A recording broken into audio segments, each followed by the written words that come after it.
Për të gjithë ata që janë të zënë me lajmet e larmishme dhe shumë vanitoze të qendrës së Tiranës, duhet të dinë se në 2 rrethina të rëndësishme të Shqipërisë ka 2 ngjarje që pasqyrojnë një realitet të dhimbshëm shqiptar. Në Marinz, 10 punëtorë të Bankers Petroleum janë prej 6 ditësh në grevurie, kërkojnë një pagë minimalisht dinjitoze. Më në veri, prej 12 ditësh minatorët e Spaçit janë në grevë sepse kompania Tete Albania nuk pranon të njohë sindikatën që punëtorët e Nën Tokës kanë krijuar, me shpresën se diçka do të ndryshojë e një organizim sindikal do t'u dalë në krah përpara se të mbeten në minierët e pamëshirshme si të kohës së mesjetës. Ngjarjet po ndodhin prej ditësh, por Tirana e lavdishme as nuk do t'ja di, as sheh, as dëgjon. Pra, naftëtarët e vuajtur të Marinzës nuk duan asgjë veç sa atë çfarë i takon, por Bankers u thotë se s'ka mundësi financiare t'u plotsoj. Vinire është e njëjta kompani që sot është e vendosur përpara drejtësisë për skema mashtruese lidhur me tatimin mbi vlerën e shtuar që i ka kushtuar shtetit shqiptar miliarda dëm financiar. Bëhet fjalë për të njëjtën kompani turke në Spaç,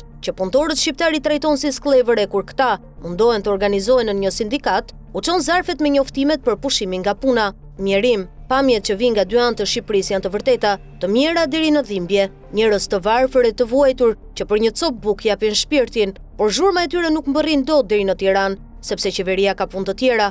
Ajo nuk ka sy e vesh të dëgjoj punëtorët, por ka një ministër virtual ama. Babloku nuk ka as kohë, as sy e as vesh të dëgjoj hallexhint, ama ka kohë plot të luftoj me gjykatën kushtetuese, ta sfidoj, të shkel ligjin e të përplas këmbët si fëmijë llastuar, se do patjetër të bëjë zgjedhje në Tiranë. Babloku mund të mos u ketë ngjen as minatorëve as naftëtarëve, ama del vete prishe e shkatëron bizneset e kryeqytetit. Babloku nuk ka sy as vesh të dëgjoj as naftëtarët, as minatorët, e as gratë me kancer gjiri që përpoliten mes mungesës së ilaçeve dhe luftës për jetën, ama ka kohë të jap urdhër që godinat kryesore të qyteteve të ndriçohen me ngjyra roz. Shqipëria po i digjet nën përpolitjen për të mbajtur në kufite e mbijetesës ata pak shqiptar që kanë mbetur, ama Babloku gjen kohë të zihet me Albin Kurtin e të bëj heroin edhe të kosovarëve kur nuk është as pak e nevojshme. Shqipëria është mbushur me tajlandeze, pakistanez, egjiptiane, afrikan, është zbrazur e mjeruar, por Bablokun kjo nuk e shqetëson. Rëndësi ka që kinezët e Bankers dhe turqit e Tete Albania